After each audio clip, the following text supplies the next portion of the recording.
Right click करते ही ये आपको एक आइकन दिखेगा सबसे ऊपर, ये देखिए हर टाइप का होगा। इस पर आप क्लिक करिए और क्लिक करने का अगर आपके पास पासवर्ड लगा होगा तो आप पासवर्ड एंटर कर दीजिए और आपको उसके बाद ये आ जाएगा। उसके बाद आपको जाना है कॉन्फ़िगरेशन में, तो जैसे कि कॉन्फ़िगरेशन में जाते हैं और यहाँ पे आपको मेन्यू दिखेगा, तो आपको जाना है यहाँ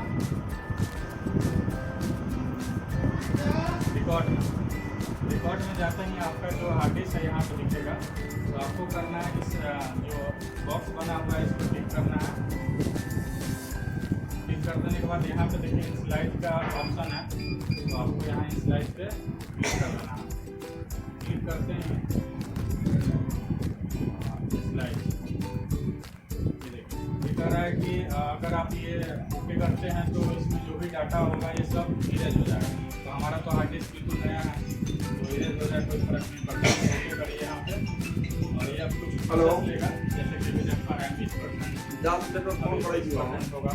100% होने के बाद ये नॉर्मल दिखा देगा 10 मिनट।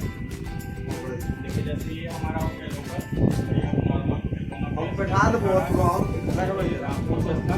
चलिए बने रहिए, इसके बाद और आगे के वीडियो दूसरा ऑप्शन है आपको लाएंगे। अगर आपको ये ऑप्शन है यहाँ पे दिख रहा है, आप समझिए ये लाइव प्रीव्यू का। तो लाइव प्रीव्यू में होता है जैसे कि हमारा करेंट पे क्या चल रहा है, ये लाइव प्रीव्यू को आपको देखना हो तो उसमें क्लिक कर दीजिए। अगर आपको पिछला बैकअप देखना हो तो यहाँ पे ही आपको ऑप्शन मिल जाएगा, प्लेबैक पे जाइए और यहाँ अपना कैमरा सेलेक्ट कर लीजिए। एक चार्ट का जो ऑप्शन होता है, अगर चार्ट का सेलेक्ट करना है तो डायरेक्ट यहाँ से मार सकते हैं। अगर एक का है तो आप सेलेक्ट कर सकते हैं, यहाँ मैनुअली भी आप सेलेक्ट करके देख सकते हैं। यहाँ से फोन पे मार सकते हैं। और अभी हमारा ये नया इंस्टॉलेशन हुआ है तो अभी हमारे पास कुछ डाटा है नहीं, बाकी आपको यहाँ पे डाटा दिख जाएगा।